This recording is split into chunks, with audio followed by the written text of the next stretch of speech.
inconsistent. They could hurt you in so many ways. Like I said, they've got the big guy to go to. But, you know, if Shorecrest can somehow take care of the tempo, take care of the basketball, and make the game go the way they want it, because in boys basketball there is no shot clock, then anything can happen. Well, let's talk about the Shorecrest Highlanders. They were 4-4 at one point in the season. They've now won 16 out of their last 17 games. The only loss was to Mount Vernon in districts. They beat Ballard, they beat Eastmont, and then in a thriller, a win at the buzzer over West Valley of Spokane. As we take a look at their scores in the tournament, they came from behind and beat West Valley. Been fairly consistent on the offensive end, and I'll tell you, they were so not really far down, but I mean, West Valley was in control of that basketball game, and then there were some quirky things at the end of the ball game, but they made the shots that they had to make to get them here. And you know, that's the nice thing about a tournament like this, is the fact that when you get here now, anything can happen. Let's take a look at a couple players for the Highlanders. They'll have to come through tonight, starting with the guy who did in the semis, Sultan Khalid. Yeah, Sultan Khalid. You know, the one thing that I said yesterday watching him, as you see the play right here, this is the shot that won the ball game. But he made a couple, I guess, prayers were answered yesterday. But see, he's got a great first step quickness, and he's got the ability to get up over the top of bigger people. And as you see him, that's the winning shot from yesterday against West Valley. But he can score, and he's got great first step quickness, probably better than anybody else in the tournament. Khalid scored the last 7 points of the game for Shorecrest, and Travis Greer. Well, Travis Greer is their leading rebound. I'll tell you, he's a bull inside, and you've got to contend with him because he can score, but he's very, very strong inside. And Mount Vernon better not take him for granted. And you see, here's Khalid, take the ball down to the side. Look inside over the top, and there he catches the ball, and what I'd like real well is he did not put the ball on the floor. He gathered, got his feet underneath him, and then powered the ball up to the basket. And now for Mount Vernon, the Bulldogs, #1 in the state, the defending state champions. Let's take a look at their path to the state championship game as they won their opener over Battleground. That really, a lot of folks thought might be a rematch. Of course, they've been in the title game the last 2 years. Battleground losing in districts, but they had to play 2 of the top-ranked teams in the first 2 rounds, including last year's AAA champion Garfield, who dropped down, and then a victory over Blanchette. So Mount Vernon's had a tougher path to this championship game, beating 3 of the top 10 teams in the state to make it to the final game. Yeah, their bracket was the toughest, obviously, but I'll tell you something, that Battleground game was very good high school basketball team.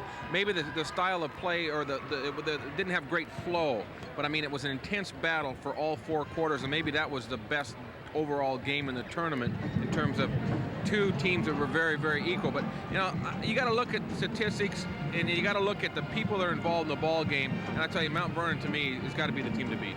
Here's a couple of the young men to watch who'll carry the load for Mount Vernon tonight. Ryan Keys has been hot from outside. Yeah, had a great game last night. I think he was 6 for 7 from 3-point range. But he can do a lot of things. He's very, very strong, and he's only a junior. He can put the ball on the floor, as you see. The ball goes to there's Hendrickson right there, shooting the ball long, and there's Keys right there, and you better cut him out. And he's very, very strong. Like I said, he can shoot the 3-point, but he's got the ability to take the ball to the hole and score. Keys' outside shooting led a third-quarter spurt against Blanchette, and Mark Hendrickson, the guy you talked about. Well, what do you say about Mark Hendrickson? He's your leading scorer, he's your leading rebounder. He's a guy that if they take away everything else, you could get him the ball, and he could put it on the floor. You see right here in the post, he catches the ball, locates, goes baseline right there. And the other thing, not only can he score and shoot the 3-point shot and stay with it on the boards, is that when he gets fouled, he goes to the line, he's almost money in the bank. And you know, I think that's really important, that you got a horse like him that you can go to when the game's on the line. Another thing for Mount Vernon is balance. They've had 3 different players lead them in each of the 3 games so far in the state tournament. Quickly, let's go to winning ways. First for Shorecrest. Well, they've got to control the tempo.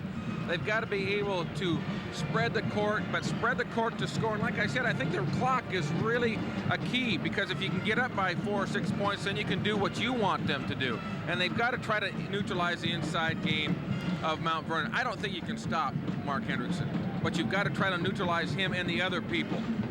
And for the Bulldogs? Well, first of all, they got to take care of the basketball. Last night was probably their sloppiest game in some time, when they turned the ball over quite a bit. But the reason I'm saying is that Shorecrest has enough quickness to cause some problems in that area.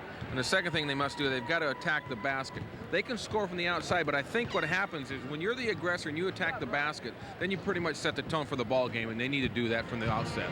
Two teams continuing their warm-ups. Let's go courtside to Rich Waltz for some thoughts. Thanks, Todd. I had a chance to talk to both coaching staffs, and for Mount Vernon and Mac Frazier, as expected, his team is confident. He says there's no difference in the locker room before tonight's game as there was in game one. Of course, they've been here before. For Shorecrest and Marv Morris, he said, look, our tanks might not be full, but when we get to the end of the road tonight, they'll be on empty. Our kids are going to give it all they've got. He said they had an extra long team meeting. A lot of kids poured out their hearts, their hopes, their dreams. Most importantly, he said, we will not be intimidated. Thanks, Rich. Really, for Shorecrest, it's everything to gain, nothing to lose, huh? Yeah, a very good statement right there. Not to be intimidated. You can't go into a state championship game. What do you have to lose? I mean, you really have nothing to lose except for the ball game. But what I'm trying to say is, when you come into this situation, if you walk away from here and you lose the ball game and you know you haven't put your heart in the line, then you can't feel good about it because you're going to live with that. How many times does a young man or a young lady get to play in a state championship basketball game? And that's what it's all about. I was going to say, if you're from Mount Vernon or Lakeside or Battleground, maybe 3 or 4 times while you're in school. Or Garfield. We'll be back to meet the rosters for these two teams. Get ready to tip off the boys' championship game right after this timeout on Prime Sports Northwest. Just about ready to tip off the boys' championship game of this WIAA U.S. Bank State AA Championship. Shorecrest Highlanders 20-5. As we mentioned, they've won 16 of their last 17. Their only loss on that stretch to Mount Vernon by a 52-33 score in the district playoffs. Mount Vernon 26-0. They've won 30 games in a row. They're in their third straight final as they look to win their second straight AA Boys Championship. Mount Vernon with wins over number 3 Battleground, number 2 Garfield, and number 8 Blanchette to make it to the final. We're just about ready for the tip-off. Let's meet both teams, and here is Dick Webster. State tournament. This is game number 26 of the 1992 Class AA State Championship between the Shorecrest Highlanders of Seattle and the defending state champions, the Bulldogs of Mount Vernon. Now introducing the non-starters. First for Shorecrest. Number 4, Mike Nilsson. Number 11, Briar Branchmore. Number 22, Seth Davis. Number 25, Jason Mervin. Number 31, Ben Maxson. Number 32, Brian Neuenhuis. Number 34, Nate Brolight. Now, ladies and gentlemen, the non-starters for Mount Vernon. Number 3, Donnie Kelts. Number 10, Corey Swanson. Number 21, Steve Bertelson. Number 23, Chad Wires. Number 32, Adrian Rusin. Number 42, Trent Key. And number 25, Tom Martin.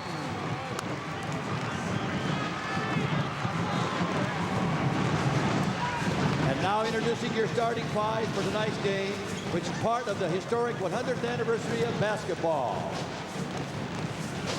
Starting in a forward for Shorecrest.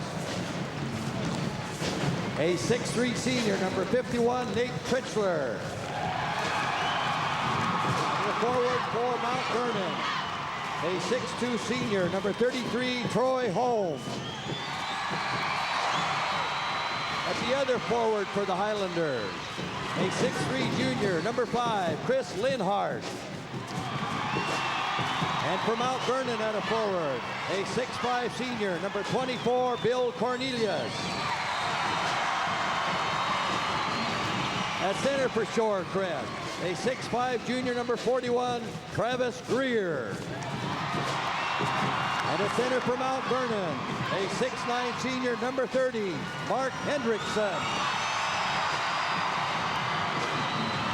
At a guard for Shorecrest, a 6' senior, number 15, Lucas Davis. And the guard for Mount Vernon, a 6' junior, number 20, Ryan Key. At the other guard for Shorecrest, a 5'9" senior, number 3, Sultan Khalid. And for Mount Vernon at a guard, a 5'8" senior, number 4, Dave Garcia. coach at Shorecrest, Mr. Marv Morris. Head coach at Mount Vernon, Mr. Mac Fraser.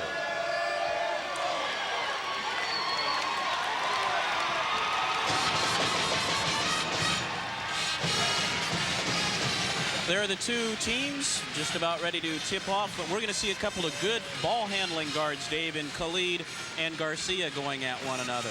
Well, I think overall, maybe because of Mark Hendrickson, Mount Vernon may be the better of the two teams overall as ball handlers. They really do a nice job.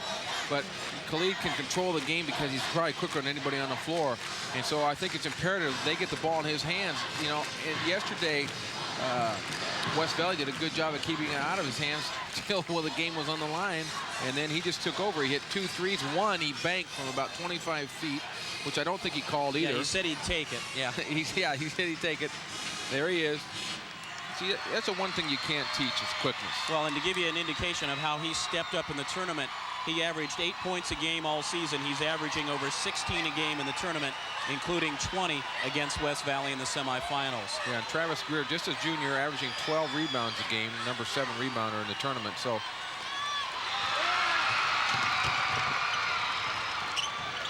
Garcia left alone, will pop for 3. that's a pretty good way to start out. You know, one thing that we didn't talk about earlier is that Mount Vernon starts 4 seniors, so they have got experience. They've been here before. Also have a young man named Bill Cornelius, who's a very good prospect, I believe. Their 3rd straight championship game. Pressure inside, the shot fake by Greer, he missed. Tritchler with the rebound.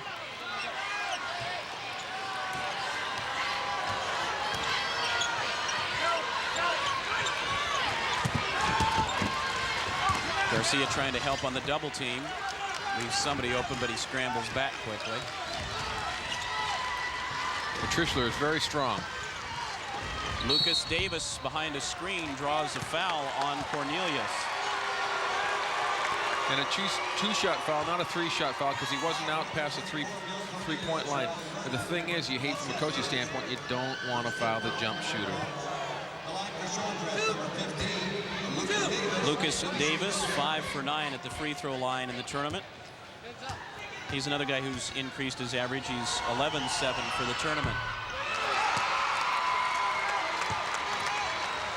I don't know that you can play a perfect basketball game, but I think Shorecrest has got to play as near perfect a basketball game as possible to win this basketball game. And you can't, and just what I was going to say, the reason I paused, you can't do it by missing those freers. Hendrickson had it slapped away, and a late whistle on Travis Greer, his first personal. One thing I was going to say in a comment, and not to disparage because that was a good call by Ross, but they've really been letting the boys play. I mean, very, very physical. I had some college coaches that said, heck, some of my games aren't as physical as these. Shorecrest will get the ball after the Hendrickson miss.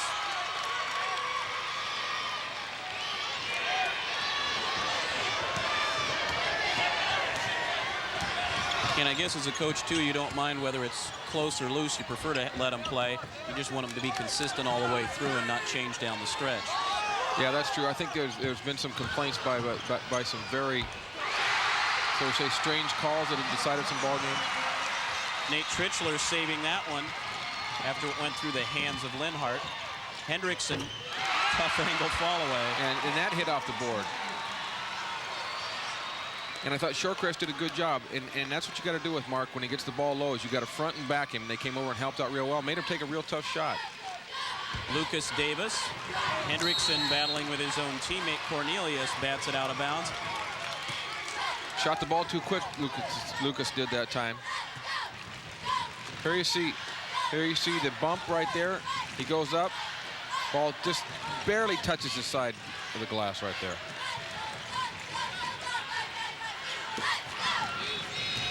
Banging underneath with Travis Greer and Hendrickson and Khalid. But Travis Greer is strong enough to go ahead and bang with anybody.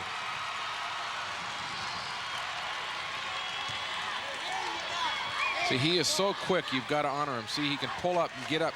He has the ability to get up very, very quickly and get the ball nice kiss off the glass. He's had a little bit of problems handling the ball at time in the tournament, and he said, I had to come out against West Valley. Hendrickson with the extra step.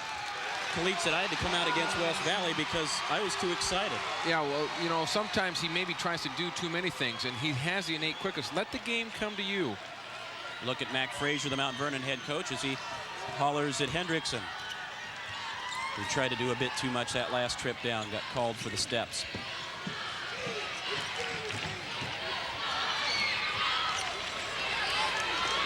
You know, when you're a team like Shorecrest, with you don't really have a outstanding player, you got some very good players. They play very well together. And there's Hendrickson. I'll tell you what, that's a great play. And outraces both guards down the court. And that's a pretty high percentage shot, too.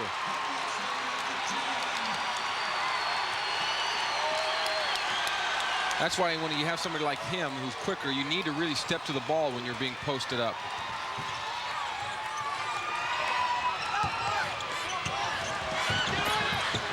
Greer can't find the handle, and coming out of the pack is Keys, Ryan Keys. You got to make him pick the ball up.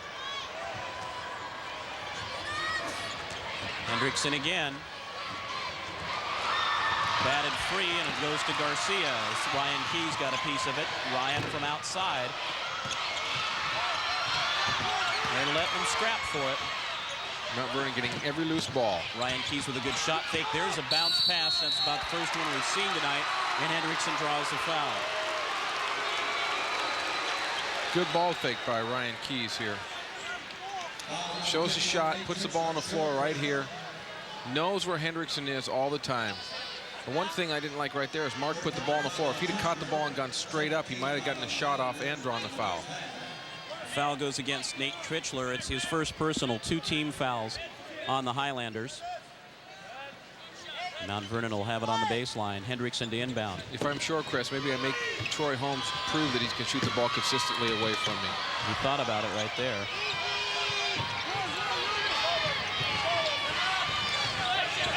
Lob for Hendrickson, weak side. Good check from behind. Second one won't go, but he draws the foul. But give Chris Linhart at 6'3" credit for that first block. Yeah, Chris is very active, but it was a nice pass from Ryan Keys diagonally against the zone. Is always open the backside, because what happens, as you see right there, is people get caught looking at the basketball. Now what Travis Greer had to do then was go over and use the backboard as another person and just play real big and make Mark shoot the ball over you. We talked about Hendrickson at the free throw line. He's 21 out of 29 so far in the tournament, as the officials now come over to both benches. Yeah, he shot a lot of free throws. He draws a lot of free throws. I think he shot 17 one ball game. Hey, 2 shots, 2. Also averaging 11-7 rebounds a game.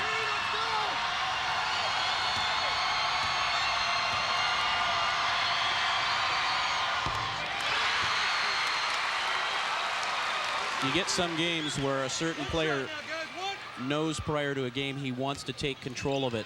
You almost sense that here early from Mark Hendrickson. Yeah, I think he did that the other night when I was watching the Garfield game. He just kind of did that very same thing. He has 6 so far in the quarter, and the lead is 5. And when you have those abilities, you need to step up and do that, because that's not being selfish. That's doing what you have to do for your team to win the ball game.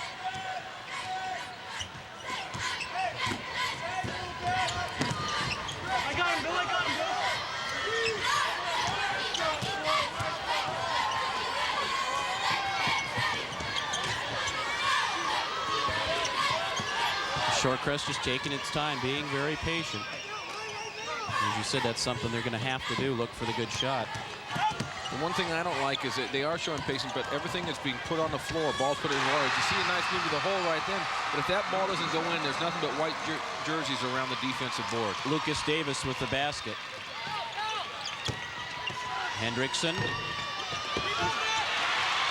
Tritchler with the rebound, looks for somebody to come back to it. Tritchler came over to help Greer that time, but he needs to come over a little sooner, because one thing Mark can do is he can pass the ball as well as shoot it.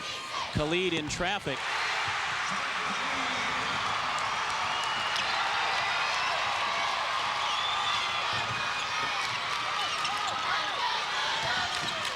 Now they're kind of sandwiching Hendrickson, and again waiting for Holmes to do something with it. Ryan Keys to Holmes, lost it going up. Mount Vernon will maintain possession. We have a break. 3:02 first quarter. Mount Vernon leads by 1. Make this Tacoma, Mount Vernon leading at 9-8 early in the contest. Hendrickson wide open from Holmes. See, when you have penetration like that, everybody needs to get back to the level of the ball. The guards can't stay out there. They've got to get back in and play the passing lane. What Mount Vernon does a very good job of is faking the shot and putting the ball on the floor and drawing people to them and dishing it off to the open man. Greer, double team, gets it back out. Interesting set the Highlanders running here, Dave. Two guys next to one another at the free throw line. Well, you know, offenses are their starting points are just sets, so you can do anything from there. And like I said, the thing I don't like is that everything's done off the dribble right now. The ball needs to move through the pass. You can pass the ball a lot quicker and take up a lot more area than you can do by putting it on the floor. Foul is against Bill Cornelius, his second personal. And Cornelius will take a seat. Donnie Keltz will come in, 6-foot sophomore. He's a good young player, just a sophomore. Does not play like one. Nice soft hook for Travis Greer. You can see that he feels the intimidation now. Well, but you know what? You can shoot that shot over anybody, and I think what Shorecrest needs to do is to go to him more. Make Mark Hendrickson become a defender. Holmes can't hit. Greer with the rebound. And not a good shot.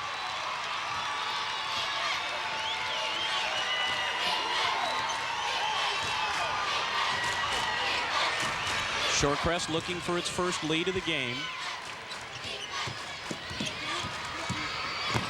Just as you said, Dave, everything's one-on-one dribble moves, and right there, Linhart steps on the baseline. When you put the ball on the floor, the other four guys are not moving. They're standing, and that allows the defense to come and help.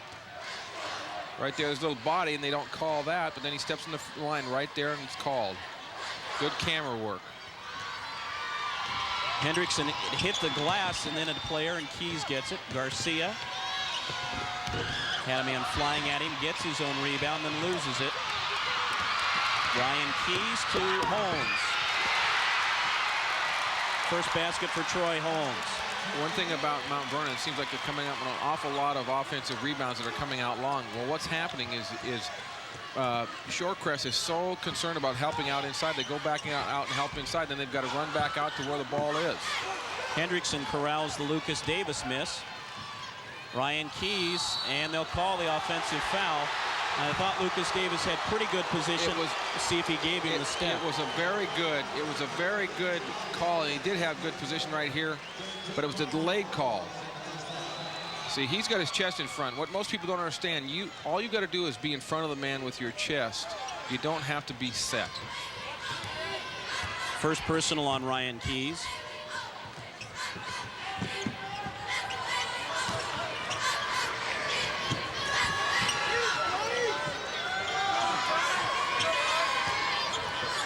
See, the one thing that I question about this set is the fact that you see nice penetration and dish back that time and they're doing a better job because Hendrickson and Cornelius came down to help on the baseline. But what I was going to say is they always have somebody on the baseline. Well, if you bring everybody up the baseline and clear out the backside, you have a much better chance of getting easy backdoor cuts and those kinds of things against a team that's as good defensively as Mount Vernon.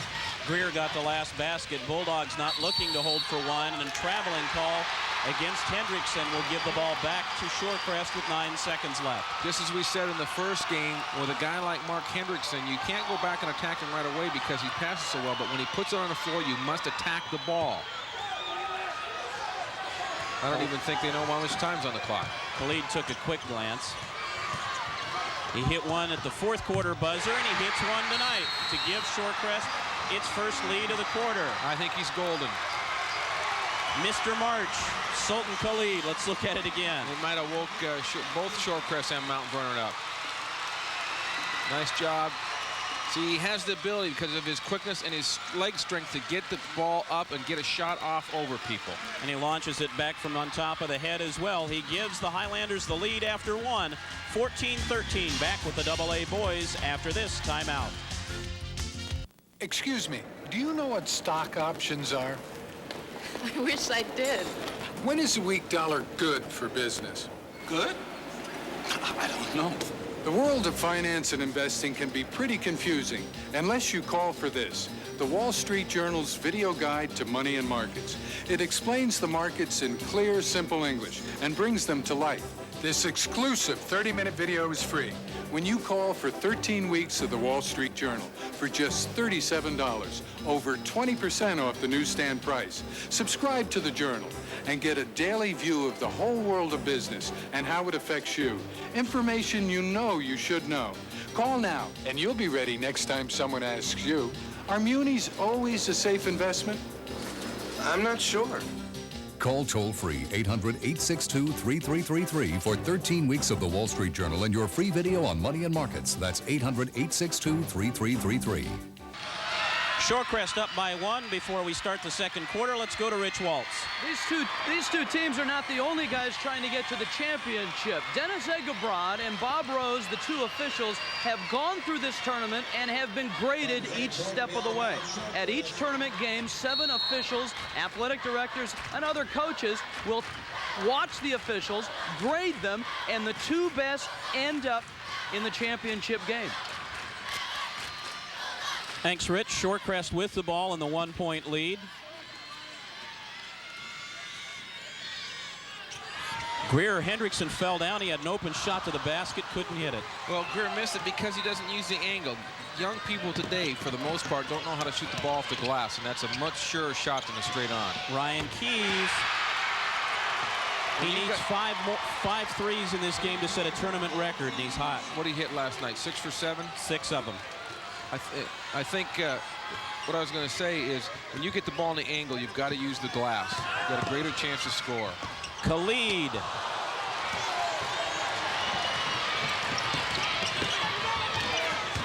Garcia slicing through.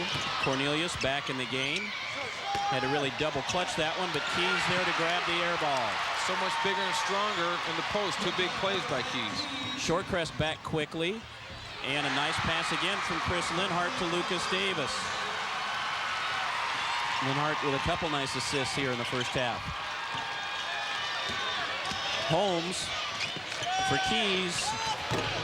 Ryan Keys 6 for 9 last night from 3-point range. Hendrickson with the follow. Garcia for 3. Lucas Davis with the rebound.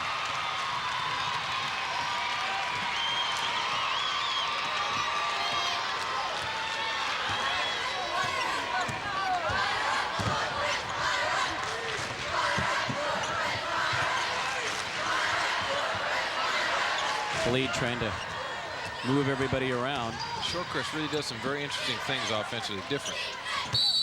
And a foul against Hendrickson for the hold on Travis Greer. First foul on Hendrickson. And Travis Greer really not quick enough, but what he did is he showed shot and got Mark to commit, come up on his tiptoes, and then he put the ball down, Travis did. And the thing is, he's strong enough to get by him, but he's not quick enough. Linhart will inbound. Greer reversed it, couldn't get it to drop. Batted for a moment by Trichler, but the Bulldogs have it. Holmes, open path, no one stopped ball. Hendrickson on the follow, draws the foul. See, Mark Hendrickson is a lot like Mark Pope, the freshman at the University of Washington. He has a great nose for the ball. When the ball's on the board, you've got to get a body on him and cut him out. Not good defensive transition right here. Holmes takes advantage of it. Takes the ball to the glass, and see what happens is when Greer rotates over, then Hendrickson gets to the offensive glass. Travis Greer called for the foul, but that's going to drive a coach crazy. No one stopping the ball in transition. Yeah. Somebody need to get back and stop Troy Holmes. It's not Travis Greer's responsibility to do that. Well, I'll tell you what, he's going to build a condo if he shoots any more free throws like that. That's very uncharacteristic of Mark Hendrickson. He smiles about it. Hey, the kid's human. We're allowing him this way. I think you said the key word right there, kid. Yeah. But if he misses another, we got to take him out. Must have heard me. 9 for Hendrickson. The lead back up to 3.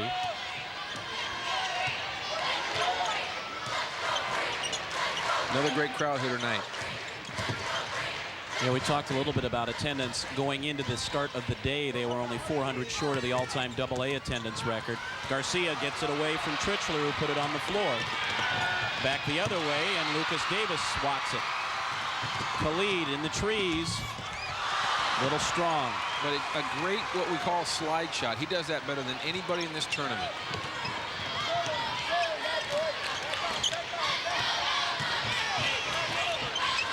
I don't know what Khalid is going to do next year in terms of trying to play at a higher level, but he might be able to play a little small college basketball or junior college or something. Hendricks, an inside blocking foul called. I think it was on Trichler. It's the second time that he's gotten there, but he's been a little late. It is on Trichler. 15 foul in the second personal on Trichler.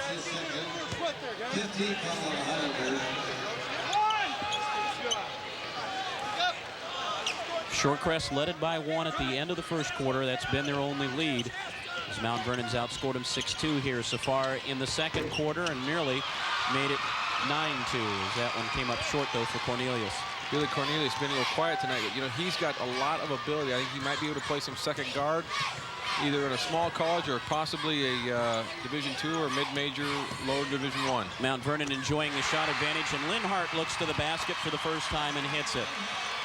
And Linhart, only a junior. He and Greer will be back next year for Shorecrest. That's the first time he's really looked shot, and that could be a plus for the Highlanders if he can get going. Khalid against Garcia. Started that one a little far out. A little too far out. He made a great switch with the left hand. If he'd have taken it one more dribble when he switched, he would have got an easy basket. Holmes traveled. I think Holmes is trying to do a little too much with the basketball. I think he needs to get a little more under control. They've had too many turnovers. Here you see Khalid. Look at him push the ball. What I like is he really pushes the ball out in front, and he elevates so well. But one more dribble on the crossover, he could have taken it and laid it off the glass. Donnie Kelt's back in for Mount Vernon. You know, Sultan can't go from the free throw line and lay it home. Out of bounds, it'll belong to Shorecrest. I'll tell you what, Mount Vernon's really lucky because number 32, Brian Newhouse, was in there all alone in the middle for Shorecrest. Shorecrest shooting well. Mount Vernon a little bit low for the tournament. They're shooting about 48%. Linhart and Garcia pulls it down.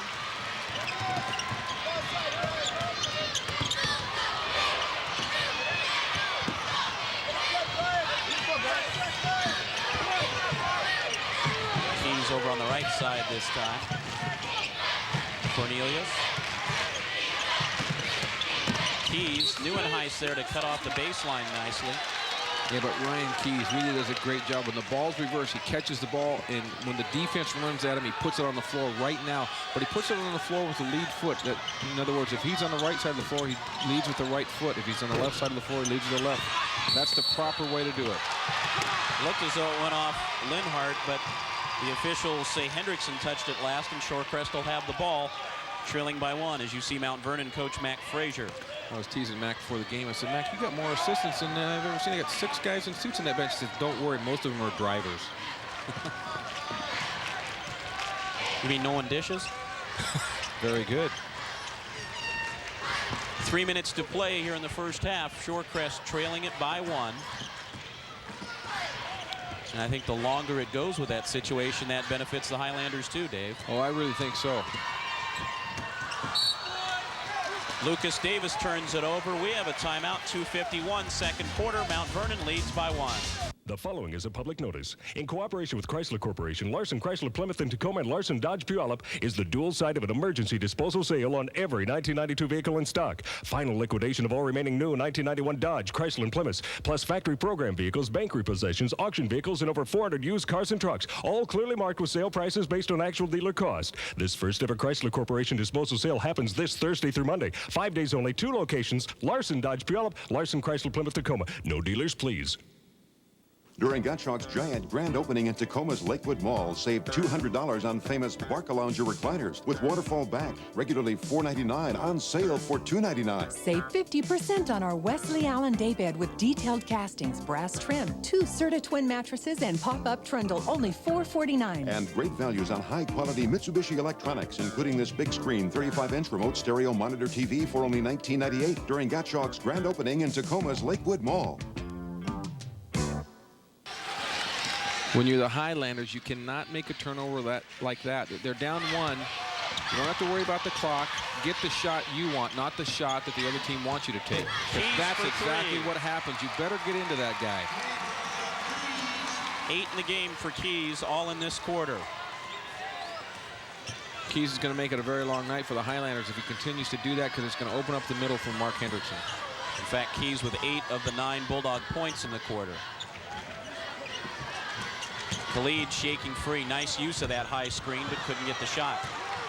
Hendrickson, and there again, they're going to call a foul on it. You get a case of a big guy putting it to the floor when he shouldn't be. Should be looking for someone else.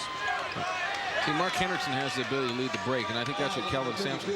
You know who he reminds me of, and maybe this is an unfair comparison, but he's got a lot of same qualities as Detlef Schrempf. And I'll tell you what, if he turns out as well as Detlef Schrempf, they've got to find. Because, see, he's got the ability, and I totally agree with this. He is good enough for the basketball. When he can take the ball off the board, he should lead the break in the middle, because not only can he take it all the way and score and finish it, but he can dish the ball to the people that can score. Brian Neuenhuis with the foul. A reminder, this Friday, you can catch the Oregon State Athletic Association 4A High School Wrestling Championship. That's Friday night at 9:30 here on Prime Sports Northwest, your source for sports in the Northwest. Here's the Mount Vernon Huddle, head coach Mac Frazier. Clear to Donnie. You got to beat the ball when you get it over. Okay? Look at Mark, you go here, Mark. And Donnie, you go here. Billy, you go there, and Ryan, you go here. Huh? Run clear, and Ryan get through there so Donnie can get it and go. Okay? You got that? You got that? And then they're running clear for Donnie Kelts. That's what he wants to do. 1-4 set high, clear out the backside, run the wing on ball side through to the opposite corner, and hit Kelts and let him go one-on-one. You think if they win another state championship, somebody can get Mac a new clipboard there? It's probably like most coaches. He's superstitious. I like his Digger Phelps battle with the green carnation. Yeah. Kelts. And they ran the play that he wanted, but you know what was amazing is they cleared out the side. He went to the other side with the ball. Yeah, I was going to say he improvised. It wasn't exactly a clear out, huh? Yeah, but the ball went in the hole. That's what counts. Exactly. Makes you look good as a coach.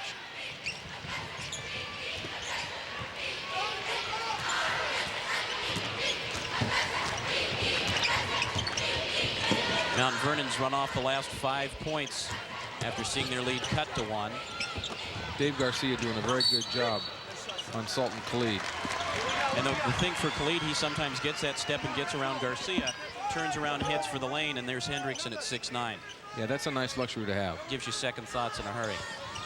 Minute 35 in the first half. Shorecrest needs to get a score here. Khalid loses Garcia, but there's lots of help again. See, and it allows Garcia to gamble a little. In the half court, he's done a pretty darn good job. It's most of the time in the open court where Khalid has scored. Linhart, Garcia helping out there as well, so he's really being an additional chaser. In traffic, and a nice lay-in for Nate Tritchler.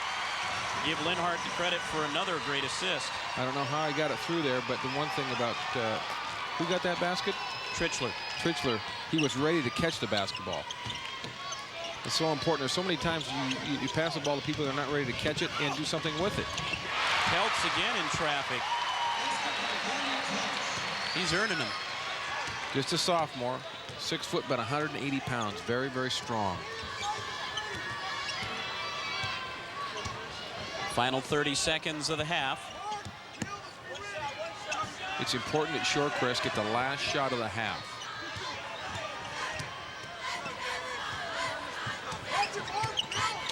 Lucas Davis with it, looks at the auxiliary scoreboard along the baseline. What kind of scoreboard? Auxiliary. Oh. Don't ask me to do that twice. Lucas Davis. Blocked by Cornelius, still loose on the floor, and a whistle and a foul on Cornelius. His third foul. Well, and a big foul, too, because they need Bill Cornelius in the ball game. It'll give Shorecrest an inbounds pass with 1 second left. That's a tough call when a young man's going for the basketball. Troy Holmes will check in for him with 1 second showing, and it'll be interesting to see what the Highlanders can do here.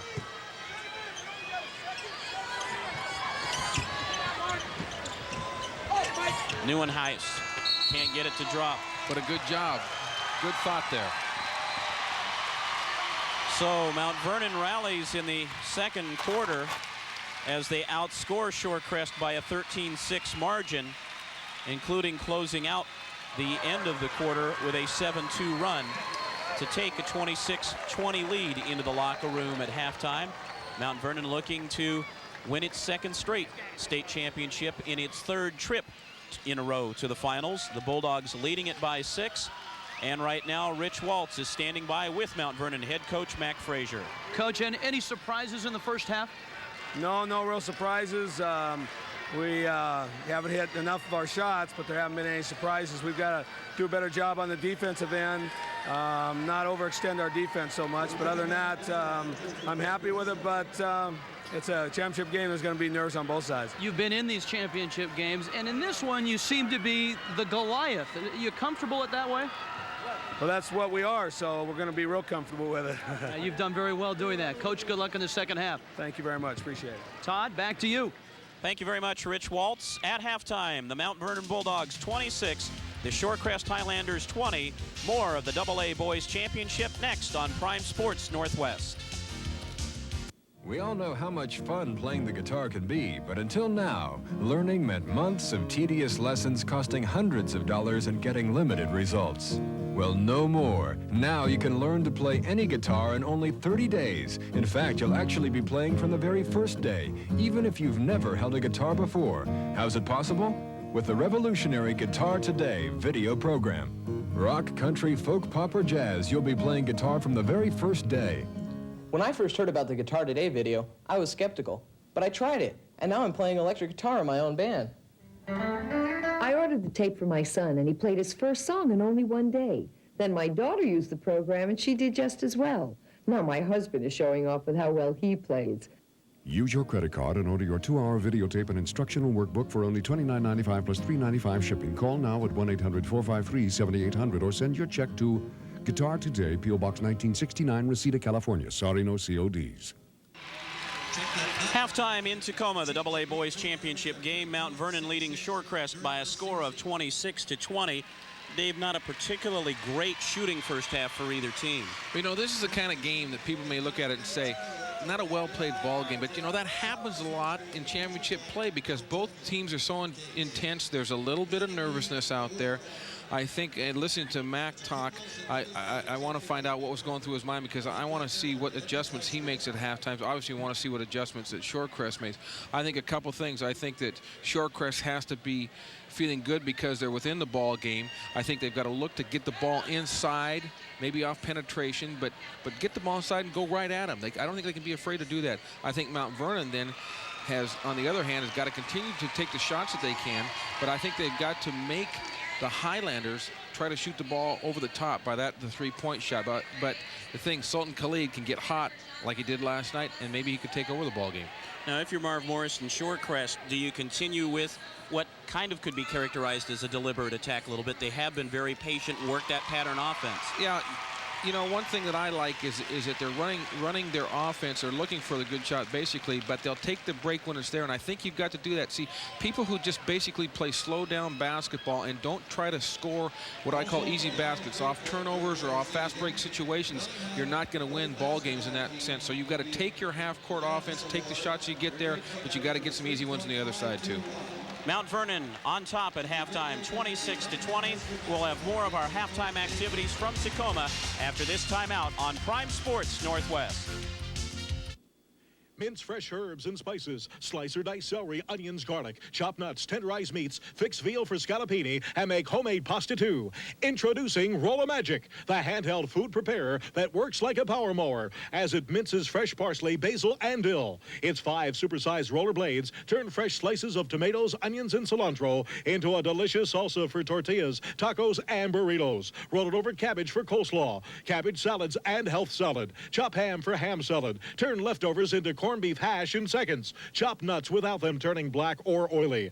Roll-A-Magic makes perfect carrot and celery sticks, a dieter's delight. Roll it over sliced potatoes for perfect French fries. Keep rolling and get hash browns. Slice and dice celery for all types of salads. Also great for preparing vegetables for stir fry. Chop onions and mince garlic, coarse or fine, large or small quantities equally well. Roll-A-Magic is easy to clean. Just unlock the blade unit, wash and let dry. The blades are stainless steel and never need sharpening. It's only the weight and pressure of your hand that's needed. Roll-A-Magic makes fresh homemade pasta and noodles faster and easier than most pasta machines. Order now and Roll-A-Magic can be yours for only $19.95. You get a mincer, slicer, dicer, chopper, shredder, and pasta maker. Plus, as a special bonus, you'll get the Roll-A-Magic tenderizer unit. 5 supersized stainless steel cleated blades that tenderize meats. Act now, and we'll also include a special recipe book and guide to fresh herbs and spices. Altogether, a $44.95 value, yours for only $19.95. Ordering is easy. Simply have your credit card ready and call toll-free 1-800-342-3900. Sorry, no CODs. To order by mail, send check or money order for just $19.95 plus $4 shipping and handling to Roll-A-Magic, Box 4400D, Verona, New Jersey, 07044. That's Roll-A-Magic, Box 4400-D, Verona, New Jersey, 07044. For quickest delivery, use your credit card and call 1-800-342-3900. Back at halftime, Mount Vernon leading Shorecrest by a score of 26-20. Quick look at the leading scorers for the two teams. For Mount Vernon, Mark Hendrickson with 9, and for Shorecrest, Sultan Khalid with 6. Speaking of Mark Hendrickson, he is committed to attend Washington State University next year. And prior to tonight's AA tournament game, Cougar head coach Kelvin Sampson had these comments on Mount Vernon's Mark Hendrickson. Mark Hendrickson is probably, as far as big kids are concerned, the most versatile big guy that I've ever recruited and had an opportunity to sign. Mark is probably one of the top tennis players in the state of Washington, and at almost 6'10" and being left-handed, he has a tremendous advantage over a lot of kids his size. We look at him kind of like a poor man's Don McClain. I'm not comparing Mark to Don McClain, but it gives you an idea of his skill level. When I think of Mark Hendrickson, I think of a kid that can play in a lot of positions. At the top of your press, at the top of your 3-2 zone, in the high post in a 1-4 offense, flare out to the short corner in a zone offense, maybe play the wing in a 1-3-1 set. Mark can do a lot of things. He's kind of like Brian Quinnett in that his skills give him a perimeter look, but his size give him an inside look. So Mark is a kid, again, a 6'9" kid that can do a lot of things, and we're tickled pink to sign Mark, and we're looking forward to great things from him at Washington State and the Pac-10 in the future. Well, when Kelvin Sampson goes to recruit a player, he also has to recruit the player's parents. And we're with Barb Hendrickson now in the heart of Mount Vernon country here in the Tacoma Dome. When Kelvin came into your house and wanted your son to go to Washington State, what made the decision easy? The decision centered, at least for me and what I told Mark, was on the academics. That was the first thing he talked about. The actual playing time and what he expected out of Mark sort of came later, and that was probably the first thing that I was impressed with. So he's going to be a Coug. Is he excited about that? He's excited about it as we get closer. He's suddenly realizing as he's watching them that there is a possibility for him that he can get in there and play the kind of ball that they're playing, but he's going to have to work at it. We've talked a lot about the anxieties that players have in a state championship. What's it like as a parent to go through a state tournament and then through a championship, because you've been through a few of them now? It's exciting to watch how the kids have grown over 3 tournaments now. This year, they really are focused and in perspective. For the parents, you have all the ups and downs of a roller coaster. For me, the scorebook keeping has kept my nerves in place and in proper perspective. Barb, thanks for the visit. You must be awfully proud of Mark and his exploits. I am. It's a very special group of boys that we're seeing out there on the court tonight. It's a special group of fans we have here. Guys, how about a little root? Go!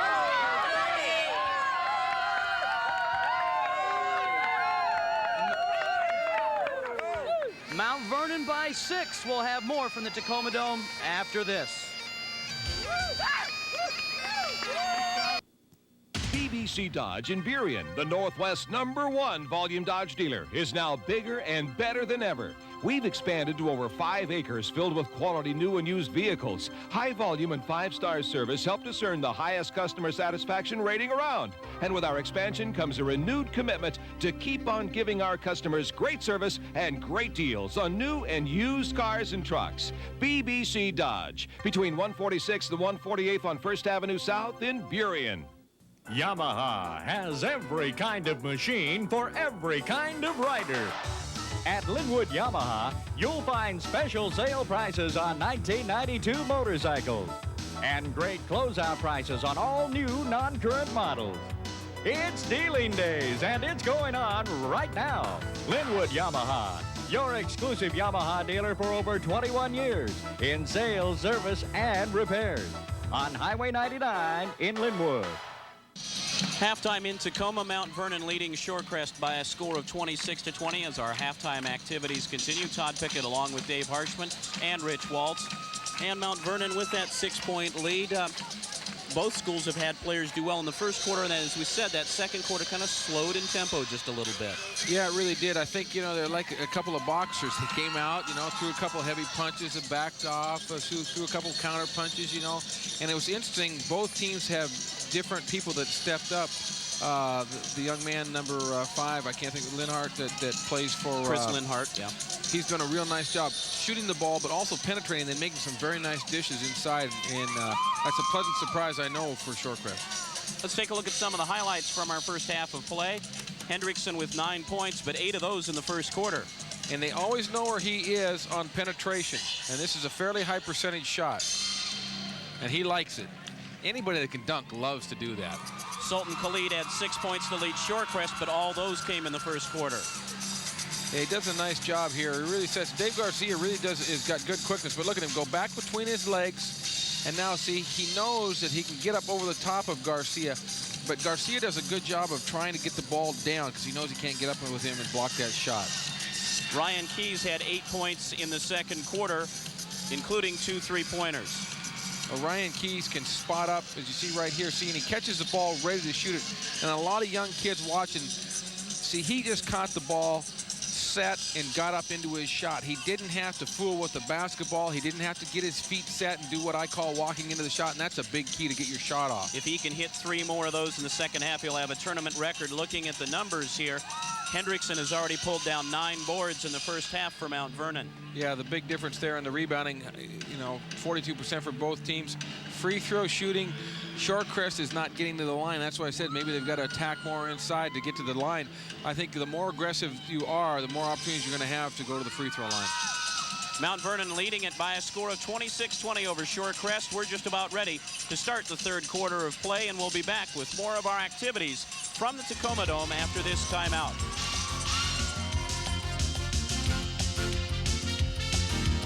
This is me, Vicki. Before I went on a diet and started using an Easy Glider, I lost 125 pounds. Here I am, 2 years later, still using my Easy Glider, and I haven't gained any of the weight back.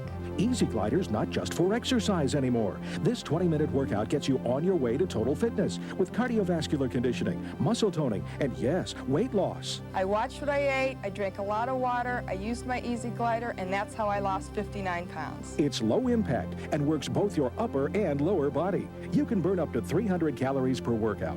I tried jogging, playing racquetball, and even starving myself, but nothing lasted or made me feel as good as my Easy Glider. And it folds flat for easy storage. You get a lot of exercise for your money with an Easy Glider. Call toll-free 1-800-292-6500. We'll bill your credit card. 3 easy payments of $19.95 each. You get a full 60-day home trial with money-back guarantee. The total price $59.85 plus $9 shipping and handling. Call 1-800-292-6500 now.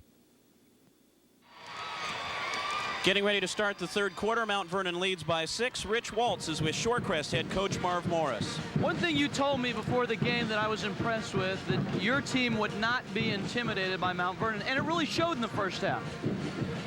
We're not intimidated by them. We respect them a great deal. They're a fine basketball team, and we think, if we have a great night, we can compete with that team, and that's what we're trying to do. You had a great first half. What was halftime like? Good. Not happy yet. They think they still can do better, and that's what our goal is, to improve in a couple areas that we hurt ourselves in, and if we can improve that, hey, it can be a ball game. Anything can happen. Coach, thanks for your time. Good luck in the second half. Thank you. Thanks, Rich. Before we tip off the third quarter, let's take a look at the leading scorers in the first half. For Shorecrest, Sultan Khalid with 6, Davis, Greer, and Trichler with 4 apiece. Linhart had 2. For Mount Vernon, Hendrickson with 9, Keys 8, Keltz had 4, Garcia had 3, and Holmes had 2. Very, very consistent for Shorecrest, and Keltz came in and got a couple big baskets for Mount Vernon off the bench. Dave, what do you expect the two teams to come back out onto the floor with? Any shakeups, any surprises at all? Well, I would think that first of all, right here, this first possession, they're going to go right inside and try to get the ball to Mark Hendrickson if they can, Mount Vernon. And see what happens in terms of defense. They come out with the with man-to-man, or are they matching up? They're matching up. Looks like they're playing a 3-2 zone. Ryan Keys gets the basket, draws the foul as he stepped right around Nate Trichler. Yeah, did a great job. Ryan Keys does a great job of catching the ball, ready to shoot it, and you've got to honor that. And you've got a slower man coming out on him, and he put the ball on the floor and went baseline. Unfortunately for Shorecrest, nobody stepped over and helped. Trichler's 3rd personal foul. Keys does not play like a junior. He plays like this is about his 4th year as a starter. Well, I think we've seen that in all 4 teams tonight. They have such a tradition of being here that these players have developed. Yeah. Mount Vernon, and not to just throw accolades at them, but Mac has really done a good job of building that program into a very high level and keeping that level up there.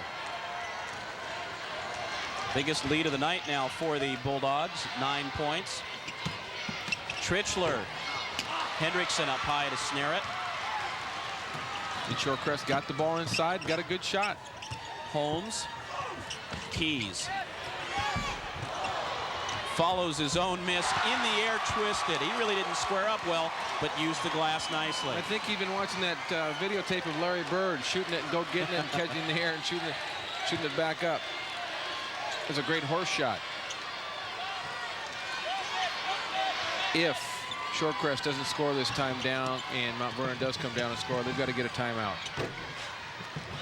Nice bounce for Chris Linhart, his 4th point of the game. Linhart's done a nice job.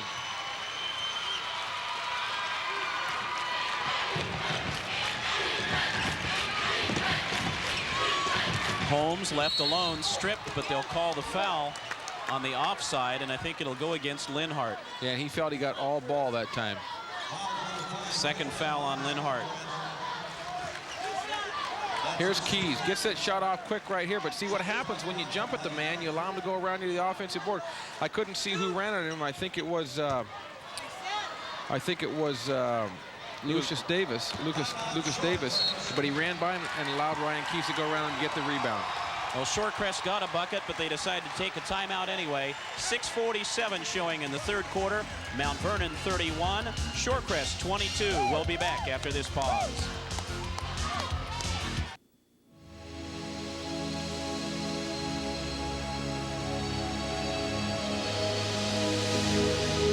Heaven lasts an eternity. However, it's also available if you've only got a day.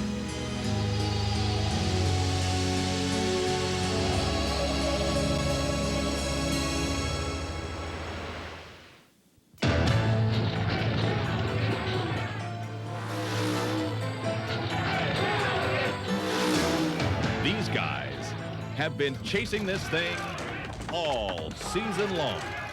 The closer they get, the harder they hit.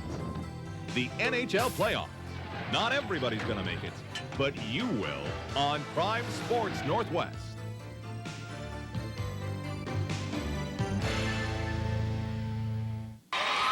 Catch National Hockey League action this Saturday. The Chicago Blackhawks take on the Toronto Maple Leafs.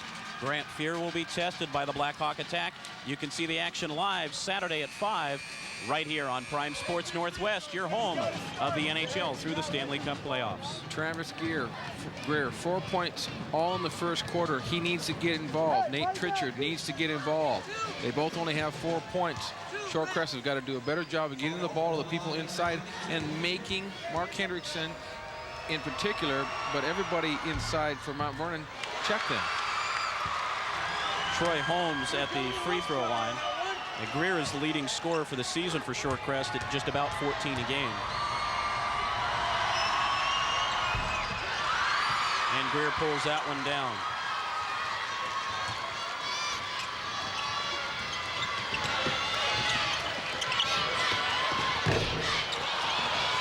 Lucas Davis unable to hit. Donnie Keltz back in the lineup for Mount Vernon. Hendrickson from outside. Holmes off the hands of Holmes. It'll go to Shorecrest.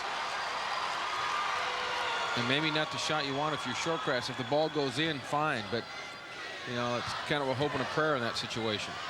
You can't shoot the ball off no passes or one pass. You've got to make the defense work.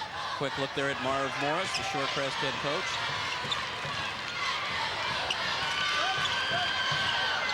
Well, they are passing the ball better now, Dave, as opposed to dribbling it. Khalid, a little strong off the glass. Henderson got away with a push there. Keltz maybe palming as well. And a charge on Keltz. Good position by Trichler, and a brave stand with 3 fouls. Yeah, and not a smart play, though, by Donnie Keltz. And I'll tell you why. See, the defense is back. You have no place to go. If you're going to shoot the ball, the defense is back, you pull up and shoot the little jump shot off the board. But, you know, you're up 9 points. Why do you have to take the ball into the defense? And, you know, Shorecrest has been back on transition defense all night. They've not allowed to break.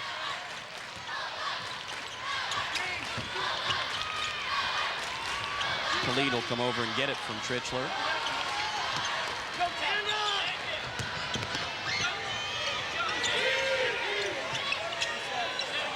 There you see Shorecrest below its average, contained in part by a Mount Vernon defense that's allowed opponents to hit under 35% of their shots. And not a good pass. Mount Vernon's too good. See, what happens is they're trying to dump the ball in over the top, and you can't do it when everybody's stationary.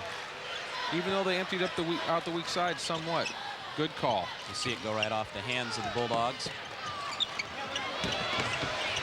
Greer. Nice move with the left hand. He's used that well a couple times. He does. He has pretty good footwork. And he's big and strong. He's battling Mark Hendrickson for all he can. Hendrickson battling back underneath. Keys. Holmes pinned off his defender. Draws the foul, and then to go against Travis Greer, his third personal. One thing about Troy Holmes, he's very, very physical. If he wasn't nearly as strong as he is, he probably wouldn't have got that shot off. Of course, he's a senior. The only non-senior starter is Ryan Keys. Holmes back to the stripe again. He missed his first 2.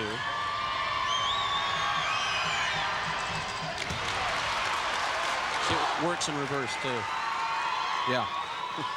One now, guys. One shot.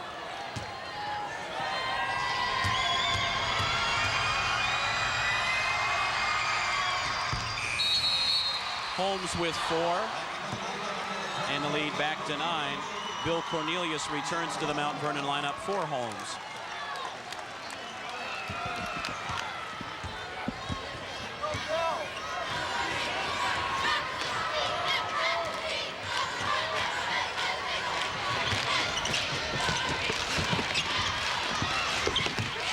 Left-hander again for Greer. He has 8. And again, they cleared out the backside. What I like about Greer, he holds the defense off real and goes, gets the ball with 2 hands.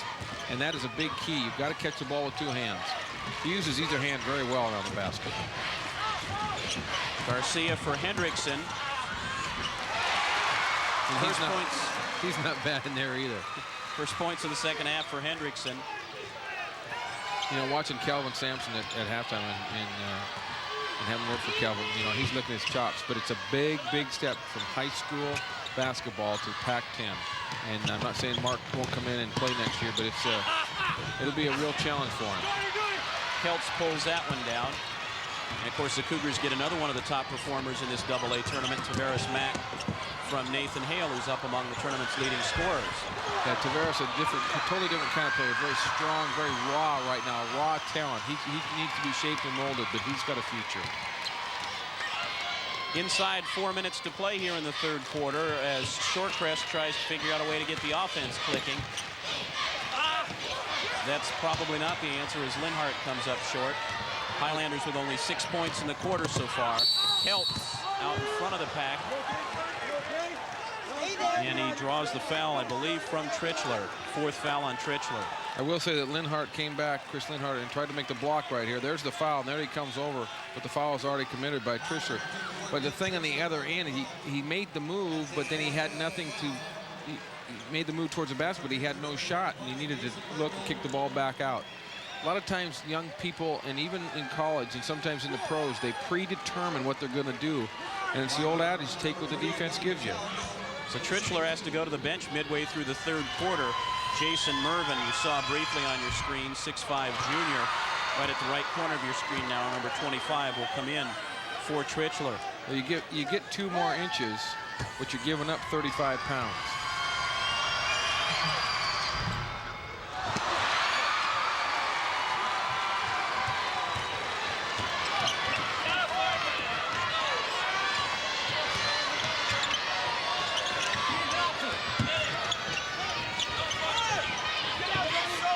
Lucas Davis gets knocked down after the shot by Kelts, no call. Ryan Keys. And that's what happens when the ball is shot from the perimeter and the off guard doesn't rotate back. It always amazes me. 2 things I don't think, I'm not saying that this is true, but 2 things that to me a lot of people don't do anymore. They don't teach rebound triangle, they don't teach people rotating back on defense.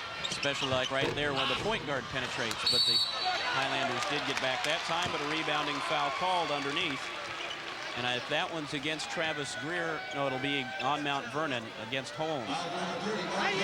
No, now they say Hendrickson, 30 instead of 33, 2nd foul on Hendrickson. A real lid on the basket. You know, I get the feeling, I think as most people watching this ball game, that Mount Vernon is controlling. I look up and they're only leading by 11. I say only 11 because you hit a couple baskets, you get a couple 3-pointers, and you're right back in this thing. Well, not to take things away from Mount Vernon defensively, but you get more of a feeling that Shorecrest isn't getting the offense in sync. Whistle before Davis can get off the shot, and he's called for the travel and carrying the ball. Official signaled travel first. And I'm trying to figure out how can he travel when he's dribbling the basketball. Yeah, so he amended the call. Cornelius, offensive foul. That's exactly what I'm talking about, predetermining. See, Billy Cornelius caught the basketball. He has great first-step quickness, but the defense is back in a half-court set. As you see him come right there, when the defense is back, when you beat a man, you've got to be able to come to a jump stop and go up and shoot the basketball. In a half-court, you cannot take the ball and do a one-footed takeoff. You see Jason Mervin trying to walk off. He was hit heavily in the knee by Cornelius as Cornelius came down, and Mervin already in as the substitute for Tritchler, who's benched with 4 fouls. I love to see people that give their bodies up, take charges. Cornelius with 4 fouls will also come out of the ball game now. Mount Vernon really has a luxury. They go to a smaller lineup. You know, next year it'll be real. They're going to be so guard forward oriented next year, but I still think they'll be a good ball club. Hands get in the way of Travis Greer. He turns it over. Garcia draws the foul. And Jason Mervin is really limping. Mervin's called for the foul. It's his first personal. 15 foul against the Highlanders.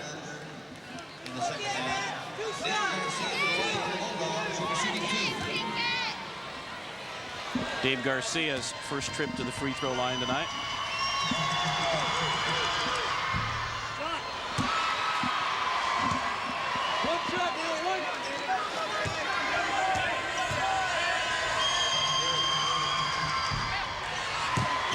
Garcia's 0 for 5 at the line in the tournament. Well, he stops the ball. He starts the ball clear down off his right knee, and you need to set the ball up somewhere in the shoulder, chest area.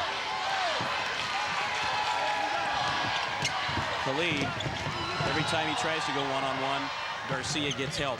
Holmes was there that time. Garcia's got the toughest assignment for Mount Vernon, but he knows he's got help back there, and you know they don't need him to score to win the ball game. Lucas Davis, Kelts with it. Garcia. Nice kiss high. I was just about to say nowhere to go, and he found a spot. I was going to say that was answered. That prayer was answered. That's 6 in a row now for the Bulldogs as they extend their lead to 13. Yeah, it's really funny. Shorecrest can't buy a basket, and he comes down, he being Garcia, and kisses it high off the glass. Davis Holmes bobbled it. Peltz comes up with it. And that's about the third outside jump shot, long two or a three-point shot that has been attempted. Hendrickson missing the alley-oop. Mount Vernon fans wanted a foul called. Khalid, nowhere to go on that one. They call Holmes for the block, determined he slid over just enough. His first personal. He does a good job, Khalid does of sliding, as you say, and missing the charge. See, there's no ball pressure right there by Linhart. There's the pass. I would complain too if I was the bench at Mount Vernon. But you see, you can only throw the lob pass when there's no pressure on the ball. And Linhart sitting out there with his hands down. You got to have your hands up, and it's got to trace the basketball. Wherever the basketball is, there has to be a hand in close proximity to it. Here's a guy who needs to heat up if Shorecrest wants to climb back in this one.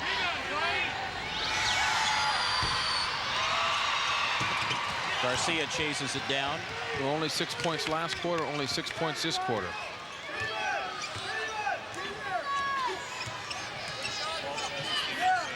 Mount Vernon will hold for one as you see the time left in the third quarter.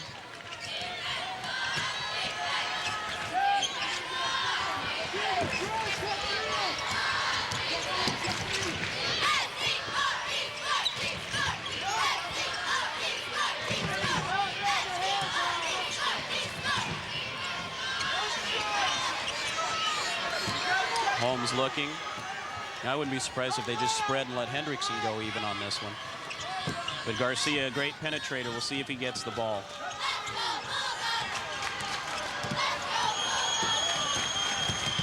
Keys, no one bothered to pick him up, and he couldn't hit it. Greer trying to find an outlet pass, throws it away. You can see a little bit of the frustration in the Shorecrest players right now. Watch this play right here. I'm not going to try that. The kids don't try this at home? Yeah. Don't try that at home. Maybe we found a high jumper. Pass a little bit short. Greer will go long, and that effort won't come close. And as Dave mentioned, another 6-point quarter for Shorecrest. They need to get the offense on track. With a quarter to go, Mount Vernon leads by 13. Back with the fourth quarter after this. For over 55 years, smart folks have been coming down to Pacific Iron's budget building materials here in Seattle. Hey, it's nothing fancy, but they've got tons of building materials at very low prices. Like over 12,000 doors to choose from, chain, cable, and rope cut to order, stacks of kitchen cabinets, steel and aluminum cut to your specs, windows of every shape and size, and a variety of wood turnings. So if you don't mind getting your hands a little dirty and want to save some big money, come to Pacific Iron on 4th Avenue South. Are bills taking too big a bite out of your paycheck? Are you tired of borrowing from friends and relatives just to stay current? If you had $40,000 in bills, your weekly payment through federal payroll deduction could be as little as $25.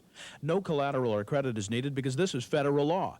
Why not consolidate those bills into one low monthly payment that you can't afford? Call our 24-hour recorded information line for full details. In King County, 575-HELP. In Pierce County, 272-HELP. Call now. Just about ready to start the fourth quarter of play. Mount Vernon leading it by 13, but Shorecrest's enthusiasm hasn't dimmed, Rich.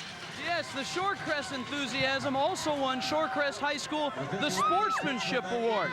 Sportsmanship Award given to the boys, Shorecrest to the girls, Hanford, that's for the crowd, the players, the cheerleaders, and the team. I promised the girls if they came over they could do a cheer. Hit it, girls. S-C-O-E-S, go, Scots, go!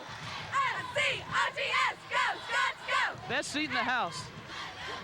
Rich Waltz getting equal time, but perhaps he should have asked him to spell S-C-O-R-E because, Dave, that's what the Highlanders need badly. I think that's score, isn't it? Last time I checked, it was. Good block by Keltz as he got a piece of Chris Linhart. I think they called it. Keltz made a nice play from behind. I think they called it on Holmes. They will call Holmes his second personal. Now, Rich gets that equal time. You get the Mount Vernon cheer, you got to get a Shorecrest cheer. Well, you know, when you're young and good looking and look like you could be in high school, you can do those things. Not when if you're old not and if his middle-aged wife, like I am, you don't get those assignments. Not if his wife catches it. Well, we'll send her the tape.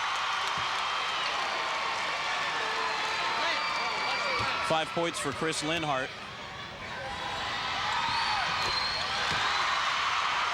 You and I were talking on the break, Dave, about the scoring second and third quarters, both 13-6 for Mount Vernon. It's kind of like the John Wood and UCLA teams. We'll play you even the rest of the way and take advantage of that. Yeah. There's how Shorecrest's shooting went in the third quarter. Very, very cold as Garcia chases down that loose ball. Seems like Mount Vernon's come up with every loose ball tonight. I don't know if it's me or... Shorecrest 25% from the floor in the third quarter. That won't keep you in many games. No. Hendrickson really banging with Travis Greer right now. Greer's really working, but Mark really searching the ball. I'll tell you, he does a very good job, especially for a young man in high school. You know, he wants the ball, he posts up real tough. And they're going to call Greer for leaning. He finally got out of the vertical, and they made the call, and that's the 4th foul on Greer. That's a tough call, and I say that only because both guys, I'm not saying it should go one way or the other, but both guys are really fighting for position right here. As you see Greer really trying to get into Mark right there, and that's where they called it right there. I think they really just, when they looked and saw him out of vertical, made the quick call.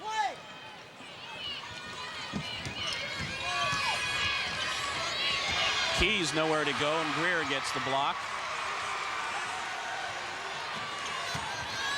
Keys.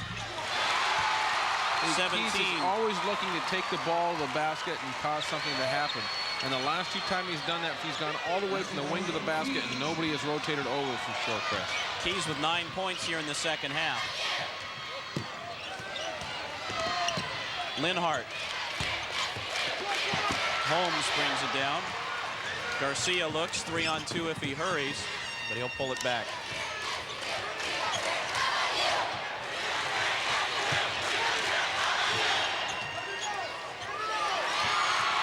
And if you're the Bulldogs right now, you don't have to look to hurry a shot either. No, there's no need to. Nice hustle by Tritchler, and then 4 Highlanders knock it out of bounds amongst themselves. The epitome of the ball game right there. You know what I like about Shorecrest? You know, they're not quitting. They're not intimidated. They're going to play this thing out. I mean, there's 6 minutes to go exactly. I've seen miracles happen before. There's no way I thought they'd be here. I really thought that they were going to lose last night to West Valley. Linhart and Greer take a seat on the bench for Shorecrest. Nieuwenhuis is into the lineup along with Briar Branch Moore, 6-foot sophomore, his first action tonight.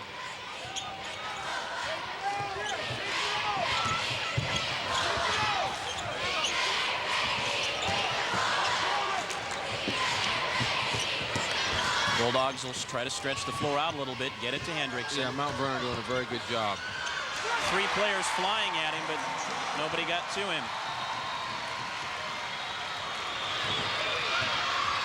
Largest lead of the night now for the Bulldogs. Hendrickson with 13.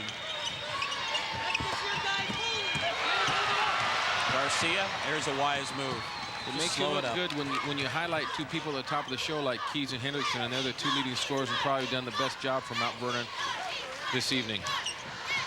A tough pass for Kelts, picked off by Branch Moore. Khalid against Holmes, and gets the follow. Khalid kind of just throwing the ball up there rather than shooting the ball on a couple occasions. Highlanders are trying to go to a little trap, half-court, 3/4 court trap. Hendrickson, no one picks up in behind. That's a pretty good way to beat it. There wasn't a safety in the defense at all. I know. See, that's the thing. When any type of press or trap is you must have a basket protector. Well, I don't know who was the basket protector that time. It certainly wasn't anybody in the green jersey. Somebody forgot the roll. Nieuwenhuis can't hang on to it. Garcia, Hendrickson trails him, but he's 2 on 4. Mac Frazier's young, 3. Khalid gets a piece of that one to cause the turnover. Nice pass to Branch Moore, but he had to put it to the floor. Foul called on Kelts.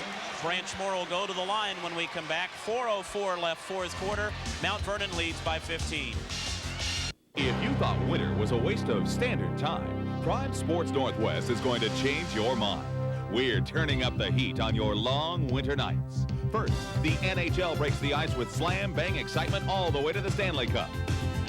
And when when the college ranks face off, the emotions run hot and cold. NBA action takes you to new heights, and we've got the scoop on college hoops. Our network college action blankets the nation, and our live and Pac-10 men's and women's basketball puts your teams on the front burner all season long.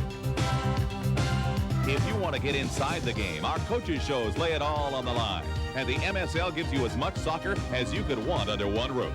Plus, we've got the Northwest's best collegiate competitors going head-to-head, toe-to-toe, and end-to-end. And when you're ready for the weather, we've got winter speed down cold.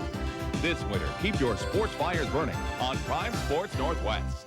Sponsored by Rainier Beer. Around here, it's Rainier. Mount Vernon leading it by 15, and Mark Hendrickson with a couple buckets here in the fourth quarter. Here's against a half-court trap. One bounce, fairly high percentage. I think he'll probably make that shot 99.99% of the time. See it from another angle right here. See, if you're going to trap, you've got to go put pressure on the ball. You cannot allow the man to stand back there in any type of trap or press and survey the court. You've got to put pressure on the ball. And folks in the Skagit Valley are starting to get the polishing claws out. There you see Mark Hendrickson with a total of 15 points.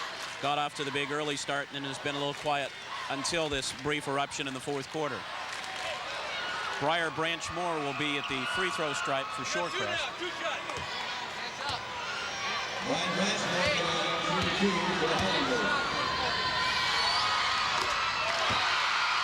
Highlanders' only lead of the game came on a shot by Khalid at the end of the first quarter, 14-13, and it's been all Mount Vernon pretty much since.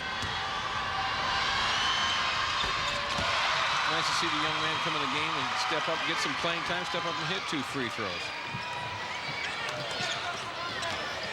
Mount Vernon led by 6 at halftime, stretched it to 13 at the end of 3 quarters. As the Highlanders continue to chase, Chris Linhart will come back in for Branchmore. Branchmore did a nice job while he was in there. Sophomore. Only a sophomore. Scots. He'll be back. Got to see what kind of recruiting year these teams have. Shorecrest, you know, as you said, you didn't expect them to be here. They were 4-4 at one point in the season. And to turn it around and have this kind of finish, I mean, that says a lot for the team chemistry they had to build during the year. The initial reaction is they're going to feel very badly about losing this ball game if, in fact, they do lose this ball game. But they've got to look back and say, hey, we got to the finals. Nobody expected us to get there. See if Shorecrest's version of the microwave can get things started there. Khalid with 4 in the quarter now. And he gets a piece of that one to knock it away. Mac Frazier up off the bench. You see Marv Morris's reaction. That was a different call. We got screened away from that one, but it looked like Khalid had knocked it out of bounds. They'll run him off the double screen for 3. Greer. Hendrickson backed off a little bit, but had enough presence. Greer works very hard. He really does a nice job.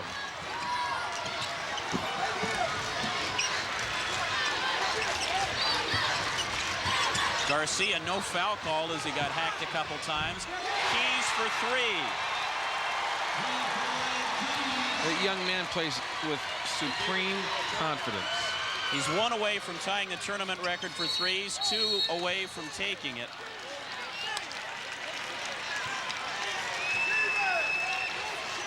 Keys with 20 tonight. And there's Mac. You see Mac Frazier. He says, David, just contain him. Don't reach there. As you see Dave Garcia right there kicking the ball to the corner. You know what? I'd have loved to have somebody penetrate where I could just stand in the corner and shoot the ball like that. But he does much more than that, because if you don't honor that, if you try to get out and take away his shot, he's got a great first step and goes to the basket, and generally very much under control. Yeah, Garcia and Keys were really one of the keys in their semifinal win over Blanchette. Garcia penetrating and kicking to the wing. And that really hurts when you miss the front end of a one-on-one. When you're trying to climb back in a ball game, you're down 14, you've got to hit every shot. Every possession is a key.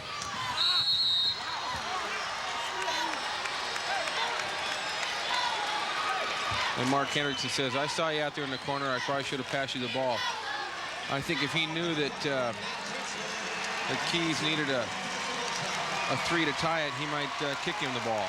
Trichler fouls out of the game with 4 points. In foul trouble early in the contest.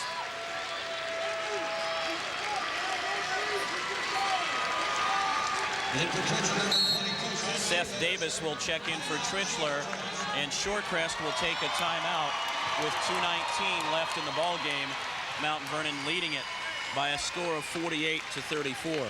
Interesting to note, Shorecrest, Greer is a junior, he starts. Linhart is a junior, he starts. But they have 2 sophomores in Briar Branch Moore and Seth Davis, who just checked in, but they've got a freshman on their varsity. So, you know, they've got some young people that are going to see some playing time. And you look at Mount Vernon, they got Keltz, who's a sophomore. They've got Torrey Swanson, who's played a lot in this tournament. He's a sophomore. You've got Keys coming back, who's going to be their leader as a junior. And they've got Husen, who's 6'2", and he's a junior. So they do have some people there. I don't know how their junior varsity went this year, how their season went. But, you know, Mac has done such a great job of getting that program up to such a high level and keeping it up there. And I think it's going to be the first test, because first they had Tim Caviezel. He went on, he's with the Huskies. Then came Mark Hendrickson, he's in there, and now he's going to be gone. So they're not going to have the big man to go to, and it'll be interesting to see how they do next year. You know, we talked a little bit about Hendrickson with 4 seniors leaving a tournament-bound Washington State program. Hendrickson could see some playing time in Pullman next year, although they're not going to count on him to step up, obviously, and dominate at all. No, you know, a lot of people forget that David Vick is redshirting. But see, it's real easy to get caught up in the fact this kid is a very, very good athlete and a very, very good high school basketball player. But I can remember when I was in school, you came in as a freshman, you played freshman basketball. That was a huge step. And then it was a bigger step to go up to the varsity. Now people, and we used to talk about in recruiting, people used to expect to start, hopefully as a sophomore. Now a lot of them expect to star, come in and play and star and do all those kinds of things. And the other thing is, we haven't even talked about the guy's a great baseball prospect. There's a lot of people out there in organized baseball that are looking at him. Maybe another Randy Johnson, who knows? Khalid stepped out of bounds, which is a shame, because I wanted to see that twisting behind the back pass lead to something.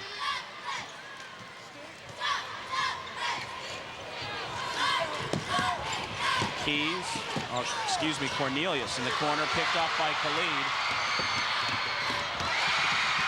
Sultan Khalid, the only player in double figures for Shorecrest. He has 12. Great anticipation by Sultan. Sort of an uncharacteristic pass for the Bulldogs, too.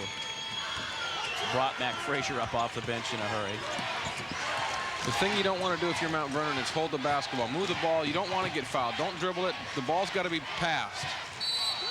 Well, just what I was going to say, I don't know if Shorecrest is going to foul. They get a timeout called instead. Minute 29 left as Mount Vernon calls time. That might be the first non-intelligent play that Keys has made this evening, because he caught the ball, waited for the defense to come, put it on the floor, picked it up, and was doubled immediately. You got to keep the ball moving. They've got the one guy in the middle. There's 2 schools of thought when you're spreading the floor. It's to go 4 corners and put a guy in the middle of the court so the whole lane area is open, or put 4 people in the corners and put a guy like Mark Hendrickson in the high post. And when I was at Michigan State, we had a guy we could put in the high post. His name was Johnson. Not a bad player. Played a few Raymond years. Johnson? I don't think it was Raymond. I think it was Irvin. Irvin. Some people used to call him Magic. Oh, that guy. He was decent with the ball. You're sure it wasn't Ray? You can call me Ray, or you can... No? Okay. You know, it's nice to see that... He didn't have anybody else on that team helping him, though. No, he didn't have anybody. Greg Kelser was only the 4th player taken in the draft that year, and Jay Vincent wasn't bad. But, you know, it's nice, the fact to see that both Shorecrest and Mount Vernon have brought a large contingent, and they're to be commended. Both schools done a nice job cheering for their teams. The other thing that's interesting here with the trapping defense is that we're not seeing Shorecrest go out and foul, at least so far. Now as they get Cornelius in the corner, they'll get the foul called I guess I shouldn't have brought it up. Well, Lucas Davis with the foul call. The thing is, it's like talking about a guy who's made 10 free throws in a row, and sure enough, he misses the next one. The thing is, when you got to go for the steal and then try to foul, but see, because it may sound redundant, but you can't put time back on the clock, but especially when it's close. You know, you don't. This is a problem with a lot of people have at the end of ball games. People keep fouling, and it makes the last 2 minutes seem like forever. Cornelius hasn't scored yet tonight for the Bulldogs, and they'll maintain possession in the battle along the baseline. That's amazing. If you'd have told me Bill Cornelius wouldn't score tonight, I ought to bet you a steak dinner. Would have said tight game, too. But Keys and Hendrickson have been enough to carry the Bulldogs. In fact, the two of them have equaled Shorecrest team score right now at 36. And Hendrickson's going to get a chance to add to that total. It's always nice to have a 6'9" guy you can throw the ball into. Foul called on Seth Davis. That's his first personal. As you see Mac Frazier. You hear Mac? No threes. No threes. Something tells me Shorecrest won't let him get a chance to set up for threes anyway.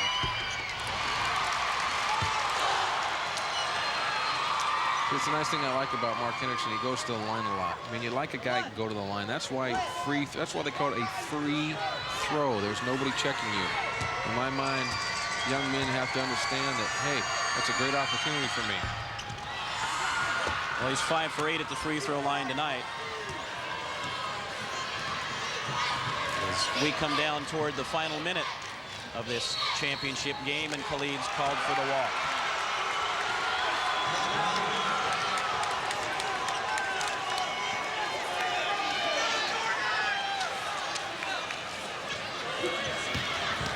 See, Max saying no threes, but don't you want to go grab him and say, well, Ryan only needs one more? Well, maybe if you're Reeves, you do. I mean, Keys. Hendrickson back out on top with Holmes. And the foul will be called again on Lucas Davis. Foul number 15, Lucas Davis, Shorecrest. That's his second. 33, Troy Holmes. Holmes will go to the line. He's 2 for 4 tonight.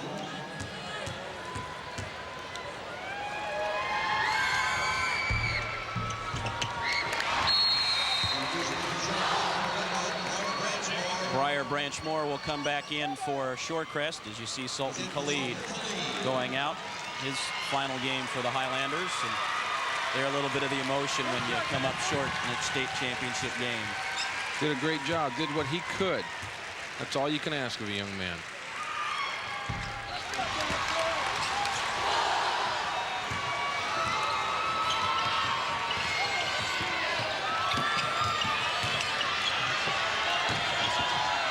Linhart from a tough angle. Holmes comes down with it. Bulldogs looking to try to clear the bench. So they're hoping for another foul here in the final 30 seconds, and they'll get it from Seth Davis. And Shorecrest will also empty the bench, so their players get to participate in the state championship game. Torrey Swanson in for Mount Vernon. Chad Wires, Trent Keys. As Hendrickson will take a seat along with Garcia.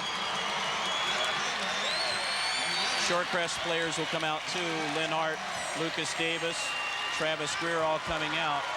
In for the Highlanders, Nate Brolight.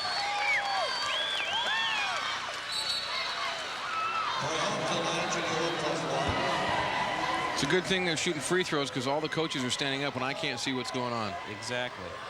Now the officials come over and talk to him. Mike Nielsen also in, a freshman for Shorecrest. Ben Maxson also in. Also, they are so busy celebrating, more guys came out than went in for Mount Vernon, so they told me you have to bring somebody else in. Steve Bertelson will check in now.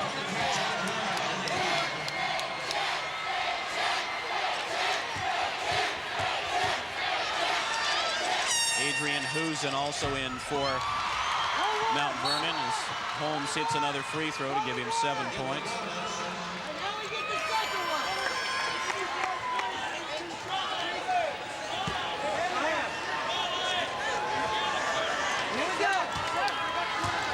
There's the face of a young man who put his heart in the line, and it just didn't come true for him tonight. And Holmes will check out now as Husen gets back out onto the floor.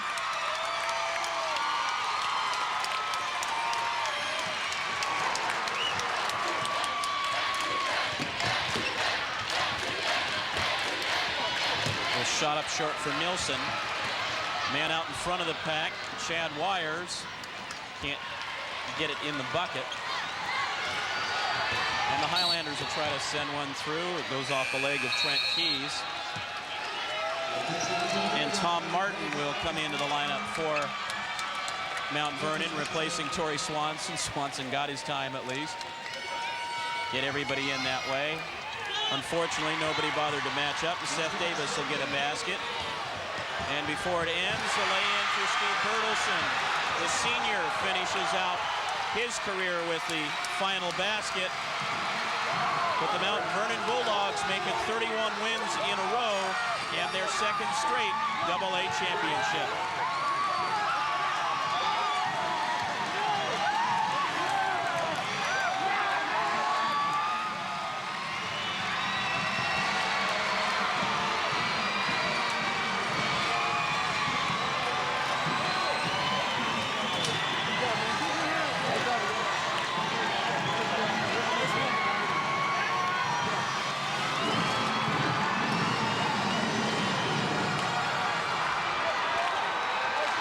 Sultan Khalid reflecting maybe a little bit of the frustration, Dave, but how many teams in this state would trade places with Shorecrest right now?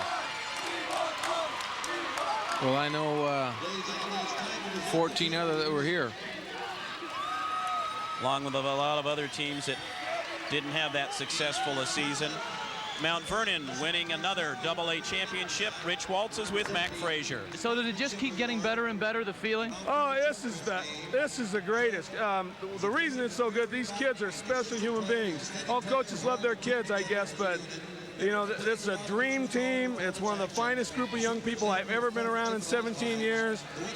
They deserve it. They really, honestly deserve it. This is the type of kids that deserve a championship. Coach, deservedly so. A lot of the focus was on Mark Hendrickson, but you have the rest of the guys really stepped up and had a great tournament. They did. We're a team. We're a team, and our kids love one another, and they want to get the ball to each other, and there's no egos on this team. There's just a bunch of great human beings. Now, you've been through this before, winning the championship. At what point do you start thinking about next year? Not for a while. We just take care of this right now and have fun. Coach, congratulations. Thank you. Thank you. I appreciate it. A championship. It's something that Mac has experienced a few times before. Todd, back to you. Thank you, Rich. 3 trips in a row to the final. The last 2, they'll take home the trophy.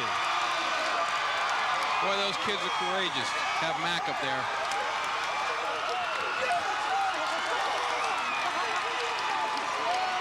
Mount Vernon, the state champions, will be back to wrap up tonight's AA championship from Tacoma after this pause on Prime Sports Northwest.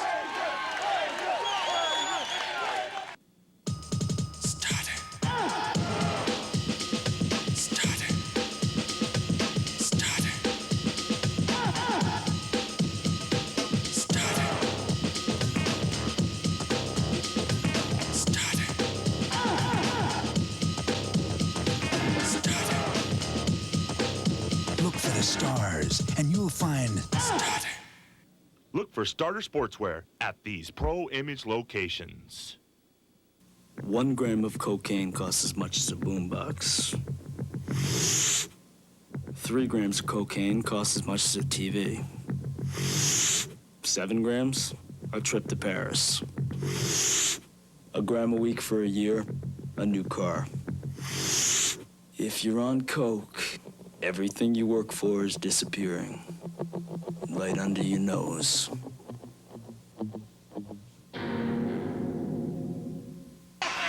Mount Vernon, the state champions, with a victory over Shorecrest. Rich Waltz is standing by with senior Mark Hendrickson. And with a future Washington State Cougar, this is getting old hat for you, winning championships.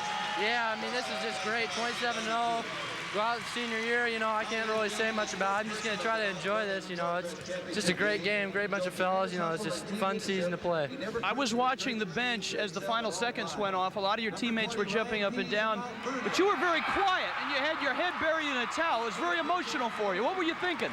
You know, this is the last game with the seniors, you know, it still kind of cracks me up a little bit, but, you know, just a great year, you know, fun playing at Mount Vernon. It's hard to say goodbye. Hey, congratulations, big guy. Thanks. Mark Hendrickson, a champion. He's going to Washington State.